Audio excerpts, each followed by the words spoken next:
Bharat Hakotorni Montri Bokhorokni Koimung by Hasteni te Juda Motharok Krinukuni Lukrom Chobarani Bagi Buskango Akoi Fai Hasteni Montri Okrani Fana Rang Chuba Murima Nukmani Laitanai April Tane Chiba Shalmari Jora Hasteni Montri Okrani Fana Rang Rizaka Jota Mileway Cox Charge Rizak Bachi Rasai Rang Tabuk Shakjora Shangrong Salo Tripura Teacher Welfare Association Bukakte Cox Hararasai Chisa Sai Burira Chukuchi Chukurang Yafar Rizaka Hasteni Rung Montri Rotonlala Niyago Yaglo Rung Montri Shaka Hasteni Rung Naira Bokhorok Zana Tabuk Fano Shaimeko Hine Fiaba Finai April Tani Nichi Shalmarin Simi Maidumik de Kusuk Maidumini Amzumni Kadaro Naizana Hini Shaka তহবিলে অর্থ প্রদান এটা অব্যাহত রয়েছে। আজকে সকালে অজবিশ্বাস এসেছিলেন প্রাক্তন এমপি। ওনার একটা সংগঠন আছে CFTUI, এই সংগঠন থেকে 10,000 টাকা দিয়েছেন। TUKS ত্রিপুরা উপজাতি কর্মচারী সমিতি তারা 51,001 টাকা দিয়েছেন। ত্রিপুরা টেট টিচার্স অ্যাসোসিয়েশন ওনারা 1,11,499 টাকা দিয়েছেন। এছাড়া জ্যোতির্ময় দেবনাথ 5,000 টাকা, প্রাক্তন শিক্ষক।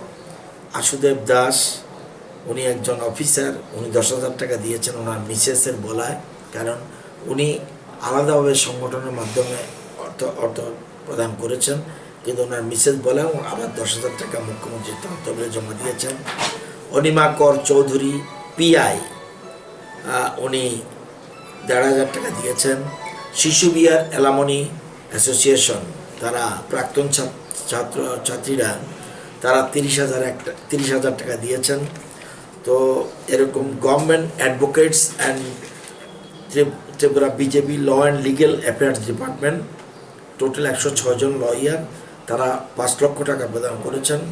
মিলন দে দত্ত 12,000 টাকা দিয়েছেন। প্রভাতী পেট্রোলিয়াম 11,000 টাকা দিয়েছেন। শিশির ডেভেলপার্স অনিন্দিতা চক্রবর্তী 50,000 টাকা দিয়েছেন। সিদ্ধার্থ ব্যানার্জি টিচার 5,000 টাকা দিয়েছেন। এরকমভাবে বহু অর্থ আপনার মুখ্যমন্ত্রী ত্রাণ তহবিলে বিভিন্ন কর্নার থেকে আসছে এবং 15 তারিখ পর্যন্ত, আজকে হলো 16 তারিখ, 15 তারিখ পর্যন্ত মুখ্যমন্ত্রী ত্রাণ তহবিলে 8,50,00,000 টাকা জমা পড়েছে। 15 তারিখ পর্যন্ত যেগুলি জমা পড়েছে, কালকে বিকেলের দিকে যেগুলি পড়েছে এখনও হিসাব হয়নি।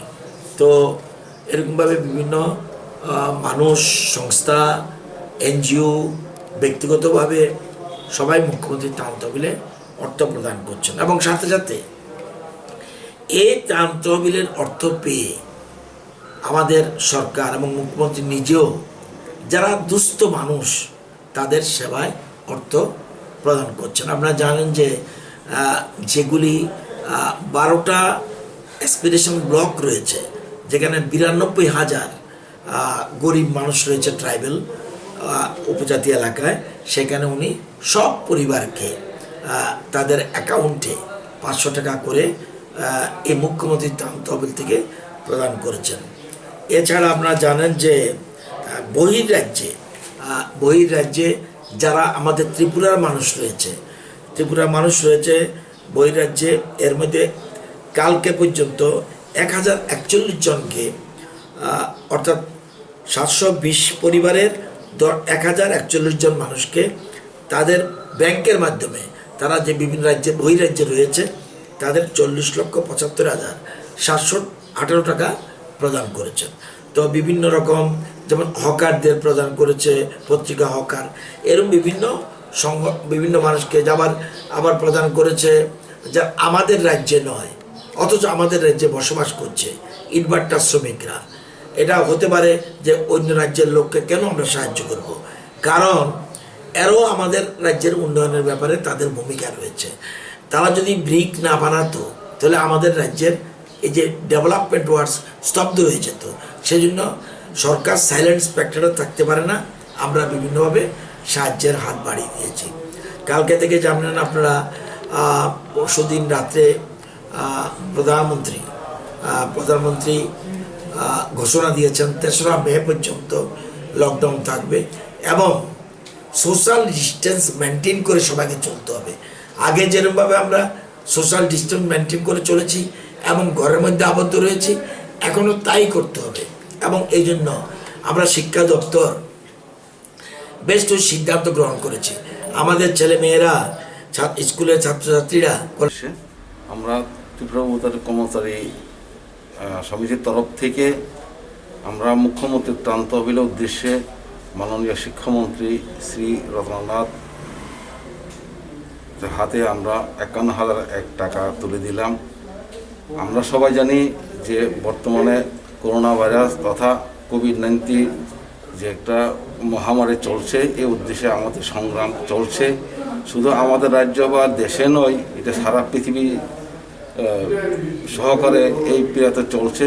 সুতরাং এই মহামারীকে উদ্ধার করার জন্য বা এই মহামারীর হাত থেকে আমরা রক্ষা পাওয়ার জন্য আমরা প্রতিটি সংগঠন, এনজিও মাধ্যমে আমরা কোনো না কোনোভাবে আমরা মুখ্যমন্ত্রীর ত্রাণ তহবিলের উদ্দেশ্যে জমা দিয়ে যাচ্ছি। সুতরাং সবার সঙ্গে আমরাও শরিক হলাম, যাতে আগামী সংগ্রামে আমরা যে কোনোভাবে উত্তীর্ণ হতে পারি।